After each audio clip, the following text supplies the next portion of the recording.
Hi everyone, it's me, the Booknester, and I'm doing a Friday Reads. I don't know if I've ever done one of these before. I'm doing a lot of things I haven't done before lately. But there's a reason I'm able to do it. So typically, I need natural light to be able to do filming in my house because I haven't figured it out other than for my coloring, what I can do for lighting. And I'm not here on a Thursday in time for filming in the light, largely because I'm usually home and it's dark, especially now that we're in winter, hopefully pulling out. But I'm here today, it's Thursday, to talk about what I'm going to be reading and doing this weekend because we had a snow day again. Woohoo! Yeah, really loving these snow days. They're going to so come and bite me in the bum come this summer when I'm like, when is school going to be over? We'll be going until August. We might be just going year round at this rate. I have no idea. I don't know what they do. I've never lived any place that has so many snow days. In fact, I've never lived someplace that's had so many weather-related days. So we'll have to see what they're going to do. All right. So let's get on with Friday Read. So first of all, it's March. So happy March to everybody. And in March is March Mystery Madness. Now, the last couple years, I usually participate at different levels. This year, I am purely just participating with popping into Instagram and taking pictures because gosh knows I have plenty of mysteries to take pictures and kind of go along with their Instagram challenges every day. It's been a lot of fun, and if you get a chance, please go out there and just put hashtag March Mystery Madness and you'll see all these. If you need suggestions for mysteries, oh my gosh. Of course, you can also hear on YouTube, just search for March Mystery Madness and you're going to get tons of YouTubers that are telling you what they're reading and what they're planning on reading and all that. What I love about these type of read-alongs or themes is that it goes for a month. I have so much going on that reading isn't always something I can fly through. However, this time I'm really excited because one of the books that I'm reading for March actually ties in with work. So a bunch of my students in one of my special needs classrooms, they are actually reading The Weston Game.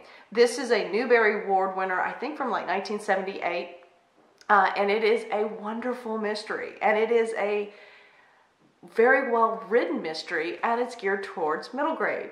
So that brings me on to the other reading that's going on. So Lizzie Faye loves books. She is one of the original hosts of March Mystery Madness. She has been doing it, I think, for 3 years now, and it's grown and grown. She has quite a few people hosting with her this year, which is so exciting, and I've seen tons of excitement around Booktube around it, which is fantastic. But Lizzie Faye Loves Books is the one who's doing March Mystery Madness. Life Between Words is hosting Middle Grade March. And ding, ding, ding, the Booknester found a book that's going to count for both. Now, I enjoy reading middle grade, largely to give myself a little bit of a break. It's kind of a good palate cleanser, and I read a lot of stuff that I would say is more fun, not deep. You know, it's kind of like my adult reading is normally, you know, not the high brow literary fiction, though I try it every once in a while. Sometimes with really great results and other times with a lot of confusion. So anyway, this one, The Weston Game, like I said, was a Newbery Award winner back in 1978. It has an incredibly diverse cast in it of characters. Everything from, you know, and think about it, 1978, a female judge all the way to an individual with special needs. And of course, every stratosphere of economics, socioeconomics that you can imagine as well. But all of these kind of characters brought together, they're all living in the same apartment building. There is apparently a murder and you have to figure it all out, and they're all trying to get a lot of money. And so you're slowly learning about each one of these characters and putting clues as you go along. So great read, really enjoying it. I suggest it for everybody. Just pick it up. It is so good. It's right under 200 pages. And I'm sure for most people this is a half-a-day read. For me, because I am doing it with the class and I'm kind of trying to discover it as they are so that I can see it through their eyes as much as possible without knowing what's going to happen next. That's pretty important to me, so I try to read it with the class. Now, also for March Mystery Madness, I went ahead and decided to revisit a very dear old friend of mine. And it's a book I've been talking about in my very first YouTube video. And I had to go pick it back up because Hollywood has got its little stinking hands into one of my favorite books of all time, and I am not happy about it. If you've watched any of my other videos, particularly I think from last summer, one of them was, it's this tag of different things what you would be willing to do, and one of the tags or the questions was, what would you be willing to do to have one of your favorite books turned into a Hollywood blockbuster, blah, blah, blah. And my whole feeling about that is that question should have said, what would you be willing to do to make sure Hollywood never touched my favorite books? Hollywood has its grips in my probably these guys are probably my top two, close to it, favorite books of all time that I just enjoyed and just couldn't say enough about. And the first one goes with March Mystery Madness because it's the Alienist. Oh, Hollywood, I told you not to touch this. So the whole reason that this book has made it back on, and I actually am doing a reread, or did a reread of this book, is because all through Booktube, Bookstagram, and all of that, I don't know what Twitter is. I don't know what, do we have a name for a book, for Booktube people on Twitter? Anyway, all through the different social medias, I keep getting these things, oh my gosh, this is so gross, I can't watch it, and these people are just running because they've heard people talk positively about this book, but they've only went and watched this new serial that they're doing of it. And I can't remember who's doing it, Sci-Fi Channel, I don't know, somebody's doing it. And everyone was talking about how gruesome it was and how they couldn't even get past it. And, my heart is sinking because this is exactly what I figured Hollywood would completely focus on. And part of being able to read allows you to be able to go, hey, I can make it as gory as I want up in here, or I can skim over that a little bit and go, ooh, that was gross, and move on. When Hollywood does it, there's close-ups, there's repeats, there's remembering, there's slow motion. I mean, all these horrible visuals that I can't get out of my head. And it drives me nuts because of that. So, for these people who are probably visual in their own mind because they're book readers anyway, I think we have even a more powerful imagination, and we have to create pictures in our head. So when we get a picture that's forced in there, thank you, Hollywood, we can't get it out. And so I was like, I don't remember. I remember that it was a tragic story. I remember that it was a scary story. I remember that it was kind of shocking. But I don't remember, I didn't think of it as a gory story. So I said, I need to pick this thing back up because I haven't read it in probably since 2000, heck, it might have been even 1998. I mean, I haven't read it. I don't know when it came out, but I mean, that long ago. Because this is what I was fearful of. People would watch the visual representation of this book and then not read it. And the thing about this book, The Alienist, is that New York and that time period is a character unto itself, not a backdrop. In a visual, it's going to be a backdrop. So getting yourself immersed and shocked kind of at what was going on in that period of time is part of what this book requires of you. The other part is the historical fiction significance of it. I learned about Theodore Roosevelt as the police commissioner of New York, and I never knew he was the police commissioner of New York. And I didn't know that that he also tried to make changes within the police department that would modernize it and was more forward thinking, and just not through technology. I'm talking about also diversity of bringing women into the workforce and things like that.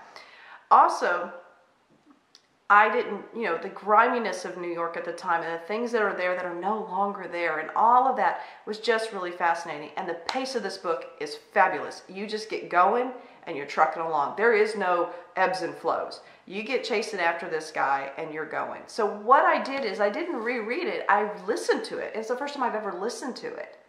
And I could not believe how, this is almost 500 pages. This is like 496 pages, this version.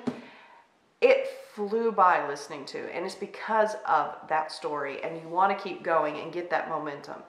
Now, unfortunately, I think that a lot of people that if you're into historical fiction, if you're into mystery, into thriller, because this is a thriller, and if you're interested in like a little bit of horror, this is a book for you. The murders are atrocious. The victims, it's heartbreaking and wrenching.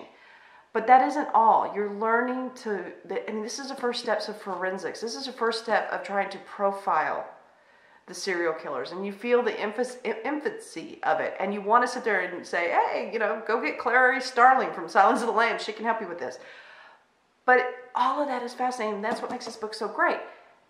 Putting it up into Hollywood and them shoving down my throat the vision and how much I have to stay on certain things. I get that these murders are horrible. I don't need you to be focusing on them. But that's not what Hollywood's going to do. And if this was not The Alienist, if I had just seen this trailer for this TV program or the series, you're darn right I would have watched it. But because I know it's a beloved book, there is no way I'm watching it, and I won't do it, especially after hearing what all I've heard people talking about and the things they've been shocked about. And that is what I fear, is everybody's going to be like, hey, yeah, I love The Alienist, and they're going to love it just for the gore. And that isn't. There's a complete story here, and that's a shame. And if that isn't enough, Hollywood has gotten its little grimy hands in my other favorite book, and I am really nervous about it as well. The trailers look so interesting, and it looks like it could be a fabulous book. And it is incredible stories. And it's almost like it would have been, if I hadn't read the book, another one that I probably would love the movie. But I'm just so fearful. And that is one of my favorites, the Guernsey Literary and Potato Peel Pie Society. This one is going to the big screen, and it's coming in April. The thing I implore you to do, and why I'm doing this today, is if you can, get your hands on some form of copy of this and read it first. This is a book that is a series of letters. We learn about the character, not just the storyline and the plot, but we learn about the characters that are involved through their writing. Something that is so personal and individual and done so well in this book is every character writes in a different way, and you feel it. And it's through the choice of words, it's through the choice of greetings and salutations and all of that, and done beautifully. And I just don't know if a movie of this is gonna do it justice, because we're gonna just be presented with this visual representation of these characters instead of meeting them through their words only. But if you can, please read this first before seeing the movie. I have a feeling the movie's gonna be good. I really do. It looks good. It has good actors in it. It looks like they've been kind and considerate and loving to this story. But discovering people through their written word and letters and the magic that is done in this book through that, I just don't know that it can be replicated in the same way on the movie screen. So this is one I probably will watch at some point. I might have to wait to hear what other people say, but really, if you can, it's a pretty short read, and it's easy read, and it goes by pretty quickly as well. So if you can get this one done before you go and see it in the movie theater, please do. And Hollywood, stop it! Leave my books alone! So this weekend, as far as reading, will be the Westinghouse, the Westingame.